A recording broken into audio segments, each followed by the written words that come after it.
Thank you for staying with us. Following a successful mock accreditation exercise in Benin, Edo State, INEC Chairman Professor Yakubu Mahmood has expressed confidence in the Commission's preparedness for a free, fair and credible governorship election. During his on-site assessment of 3 local government areas, Professor Mahmood assured Edo voters, saying, quote, "The power to choose the next governor lies solely with you. Come out, vote for your preferred party and candidate," end quote. Mr. Mahmood also reiterated INEC's commitment to protecting the integrity of the electoral process and upholding the people's choice. Joining us to discuss INEC's readiness and election prospect is Comrade Olufemi Lawson, who is the Senior Special Assistant on Public Enlightenment to the Ondo State Governor. Congratulations and good morning. Thank you, good morning. Thank you for having me here. Now, is this move by INEC enough to allay the concerns that have been raised by a section of the people of the state, talking about the resident electoral commissioner and all of the attendant drama around that? I do not want to delve into it, but INEC okaying this process and saying we are ready, but there are those who are still insisting, no, it is not enough. From your perspective, is this enough? No, INEC is the umpire in this process, but like we've often said, I haven't been involved in elections in Nigeria a number of times, and we've come to realize that no matter the amount of preparedness on the part of INEC, if other stakeholders within the electoral chain refuse to play their role, we may not have the kind of credible election that we want as a people. In every election, you have the INEC being the umpire, you have the security agencies, the police and other paramilitary organizations coming to support the work of the police. You have the voters themselves, you have the election monitors and observers, then you have the politicians who are holding a very big stake in the process. So irrespective of how well INEC is prepared, if other stakeholders within the chain are not also showing same level of commitment, that is when we have all those kind of issues that are being raised around these elections now. And that may also be raised after this election in Edo State. All right. And talking about this recent happenings that we've been seeing, preparedness, I want to know the implications of a political party not signing the peace, a peace accord.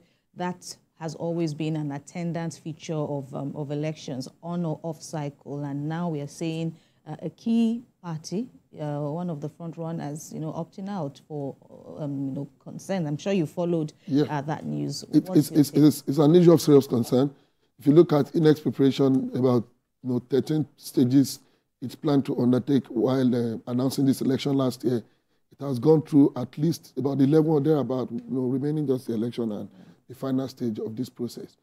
And even though it is not statutory, or it's not binding by law for political parties or candidates to sign a peace accord, this was an initiative of some elder statesmen in Nigeria who think we need to engage politicians. And you see, this peace accord is often done to bring politicians to the table to make commitment to a peaceful electoral process. It is not usually something that is done to bring INEC or even the security agencies, in some cases, to the table.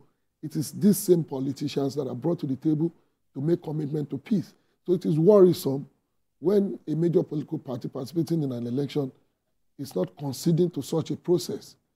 It should be a thing of serious concern, especially when that is even coming from a serving governor, even though he has raised issues around the fact that his party is feeling dissatisfied by the approach of the police towards addressing the concerns that have been raised around the election. But I think as the Chief Security Officer of the state, the governor of Edo State should have made a commitment to peace, irrespective of the provocation that he may be experiencing from his opponent in this election. Now, how, from your perspective, because I need us to situate things with regards to the decision of such a party refusing to assent or commit to a peace accord, and then also raising concerns about the resident electoral commissioner and also security issues. Right. How do you see that shaping the election positively, negatively, the implication, basically? The integrity of the election is very important, and that is the only way we can call it a free and fair election. Fair will not be the best in all ranking, but we must also understand that the concerns of political parties in election will always arise, just like we have experienced in the past. The election in Edo State is not going to be conducted by the resident electoral commissioner. He's just the representative of INEC in Edo State. There will be a returning officer that will be appointed by INEC. Other commissioners of INEC have been deployed to Edo State to monitor these elections, across the local governments in the state. He may have little role to play in the whole of this, except for being the host commissioner who may be responsible. But in the area of deployment of logistic, election materials, election security, and some other things that have to do with this election, he will have little role. I haven't observed the election and haven't been part of these off-season elections. You come to realize that you have little or no role to play in the election, even though the concerns of the political parties may be valid on the basis of his pronounced relationship with a major political figure at the FCT. At the FCT, the Minister of FCT. So how do you think INEC can manage this? Because its integrity is at stake at the end of the day. Because what people will call out is, INEC, you didn't do this when we were calling you out or when we were telling you that this is our concern. How do you think INEC can manage all of these concerns such that its integrity is still intact?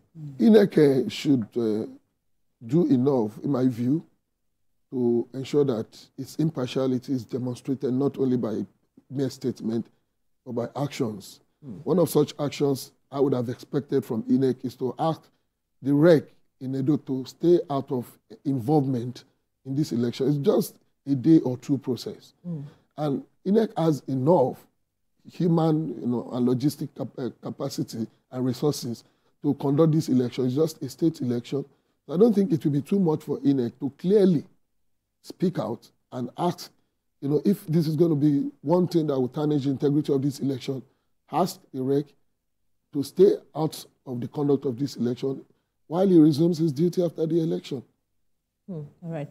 And, okay, perhaps we'll come back to that, but let's also still on the issue of security. How much security presence is needed for Saturday's election? We've been having issues of under-policing, over-policing during elections. But what would you rather see?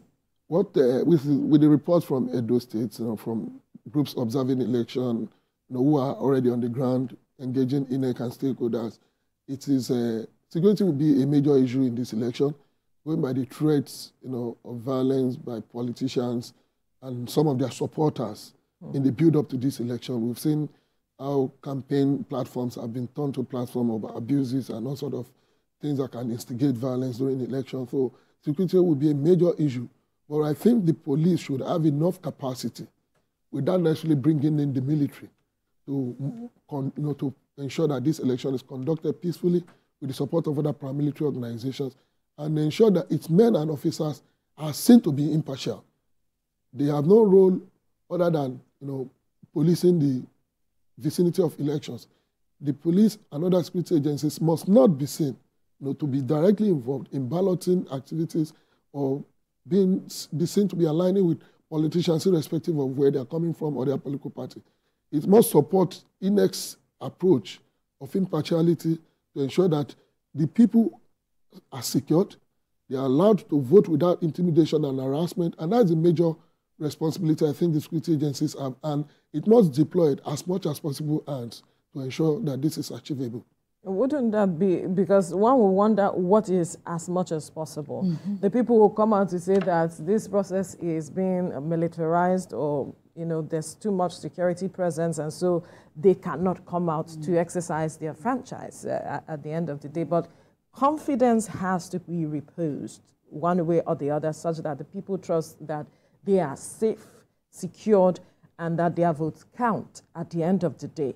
You have mentioned those in the chain that can ensure that these people are secured and the process is seamless. But now the commitment, the people themselves who are the electorate, what can be done, to encourage them? They have seen all the drama play out. They are hearing different sides to this information, but then the decision still lies with them to say, this is my candidate.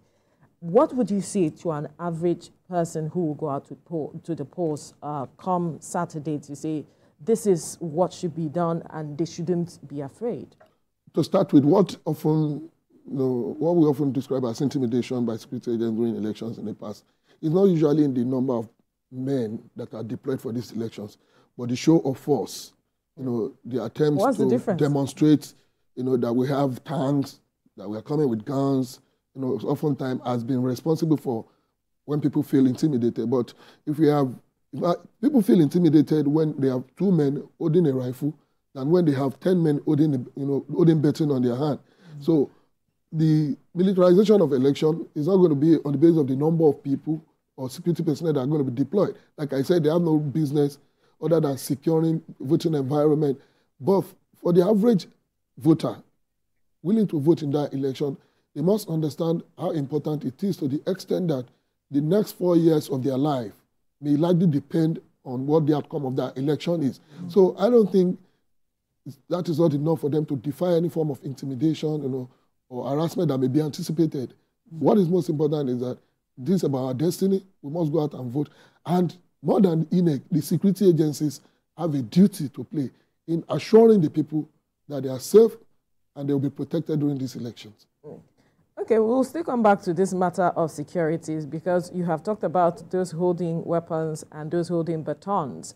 When you look at the level of campaign violence, what would you suggest these security officials wield? And because they too need to be safe. But we need to quickly go on a break. When we return, we'll continue this conversation. Stay with us.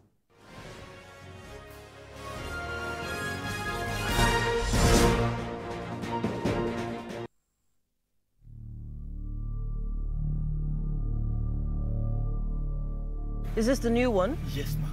And each portion contains 5 grams of protein, 2.66 milligrams of iron, 414 IU of vitamin A.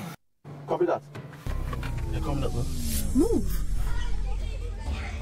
Mommy, is that what I think it is, Mommy? Yes, it is, baby! You are the engine of your family.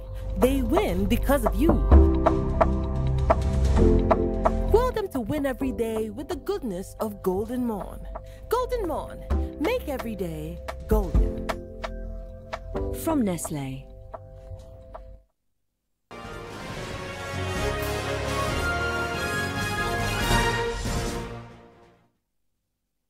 Thank you for staying with us. We still have our guest in the studio, Comrade Olufemi Lawson, speaking with us on developments coming out of Edo State with regards to the coming governorship election. And before we went to the break, we're talking about security matters and how it is that these policemen, because you were saying that most people will be comfortable with security officials wielding batons as against weapons. And I am asking, these security personnel are also humans. They have families. They need to be safe as well.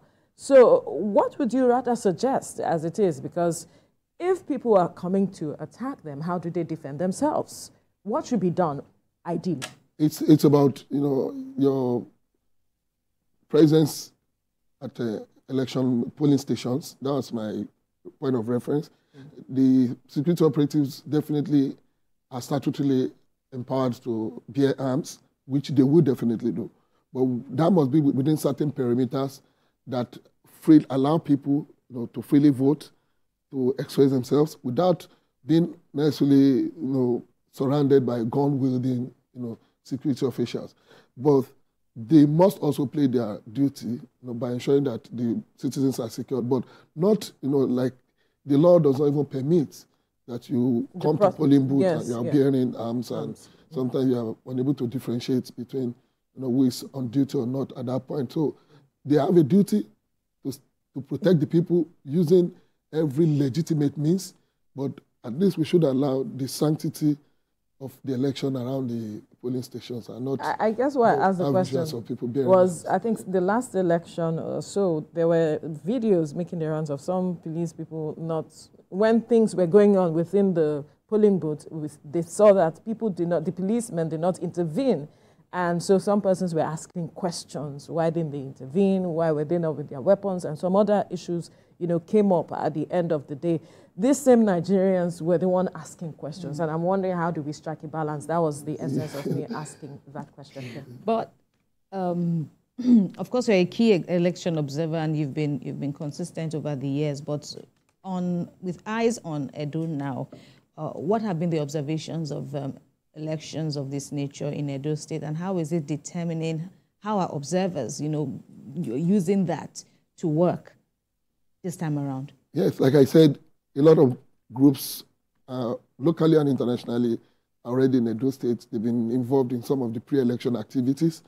And in 2020, we were in Edo State, as one of the observers group in that election. And I think if what happened can be repeated this time around, it will make the job not only easier for election observers and monitors, but for INEC. What INEC did in Edo was that there were little or no room for distortion of the outcome of the election, because election results were immediately transmitted from the polling unit.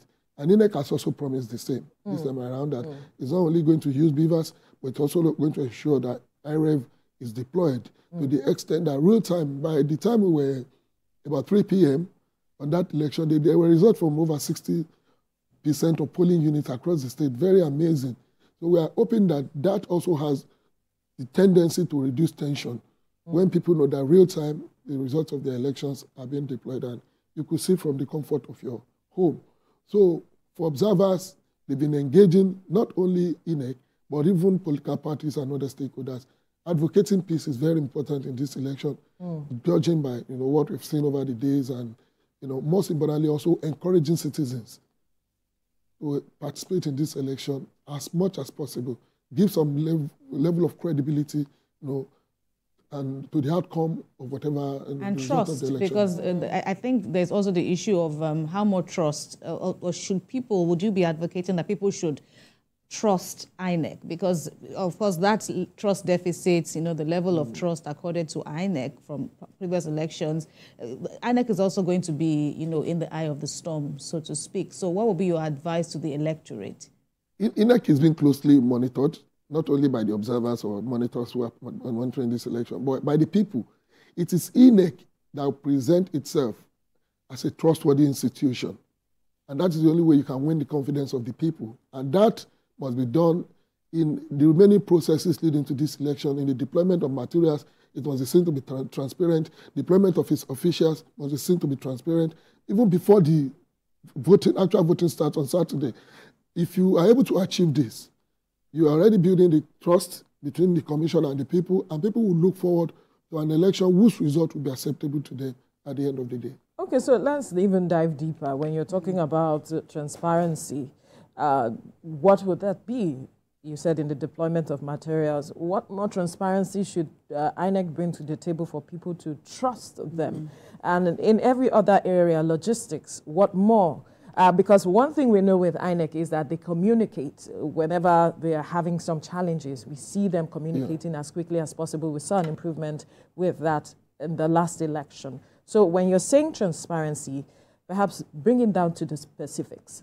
Well, specifically, when you say transparency, it's not just about letting people see that you're deploying material. Time is also part of the issue of transparency in elections, because when people are expected to start voting at a particular time, and election materials have not arrived, and at some point, election starts late in some places than it has been in some other places. These are issues that can affect the credibility of the election. So beyond ensuring that there's a transparent process of deploying materials, INEC must be conscious that it is timely done, and its personnel are seen in every position they are going to be participating in this election as being unbiased. Right, 2.62 million registered voters are on record, and up until last week, there was the continuous, collection of PVCs. I wonder how that, seems to you in terms of voter turnout, voter awareness ahead of this election next week and this weekend. Do you see an improvement from 2020? Yeah, I hope there should be, because when you look at over 100,000 people registering to participate in this election added to existing figures, you understand that maybe a new generation of aspiring voters have already emerged in the state, and one is expecting that this election, because it's a major transition, we have had a governor that have served 2 times, so that may be enough, to increase the interest of the people in participating in this election than the previous one.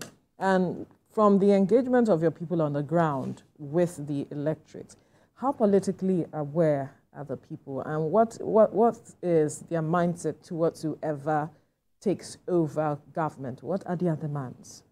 Basically, if you look at the scenario in Edo, Edo State is a politically conscious state. From history, you understand that the people are always aware, especially when it has to do with politics and governance. They have a population of people who are very enlightened about governance. And majorly, their expectations, and there are some issues that are going to also define this election in Edo State, which has to do with the zoning of the governorship seats.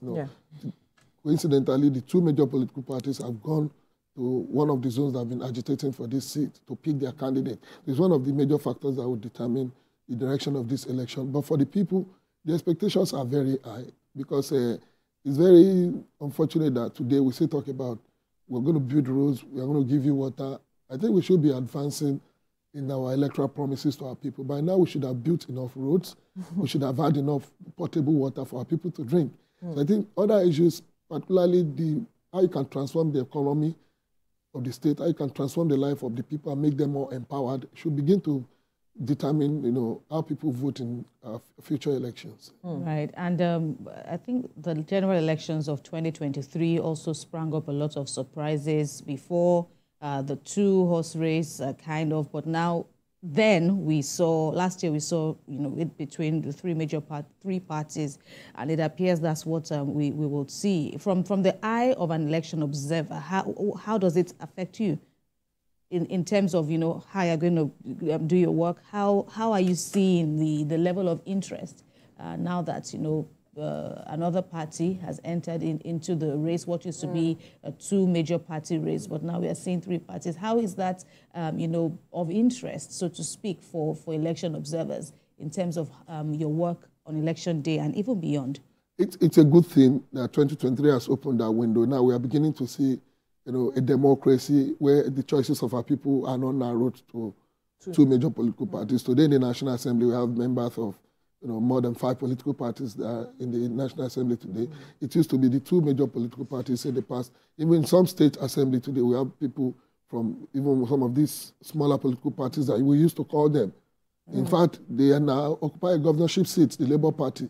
So it is widening the chances of our people, the choices of our people, and it's one of the things that may also determine the outcome of this election, because when people have to choose between 2 major candidates, sometimes the votes are likely going to be divided into 2. But with the entrance of another political party, which is not just a minor political party now, Labour Party into the race, you can agree that there's tendency that whatever will happen will be determined by the participation of these 3 major political parties. Whatever the outcome will be determined by the votes that any of these 3 parties will secure in the election. Interesting. Now, because you mentioned something earlier, I want to take you back to that statement talking about politicians we should have built more roads by now because of the campaign promises they make. Now, I want to flip it the other way.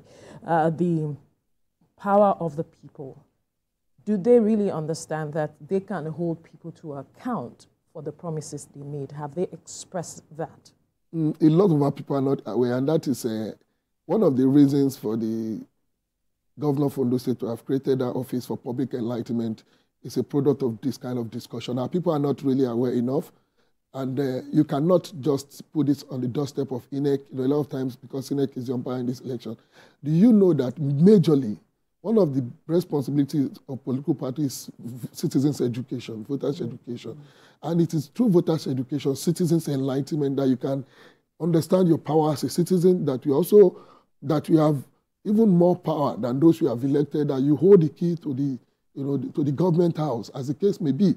But deliberately in the past, our people have not been educated enough to understand their power, to understand that they can actually determine their own future, through elections. So political parties are not doing enough at all in the past. I do hope that as we move ahead in future, political parties will take it up as a responsibility to enlighten citizens, to educate citizens about their power in the whole process that is called democracy. And we are seeing people, the narrative out there is that people are even also asking, what's in it for me, even during this campaign season. And of course, you know about the challenges, socio-economic challenges in Nigeria as it is. How much is that likely to be a factor, you know, during this election? It is still the problem of lack of education, because your stake, in fact, the biggest stake you have, or the biggest interest you should have, is in who governs you. That, you know, I'm poor today, I can't feed, I can't go, I don't know. They are all product of leadership.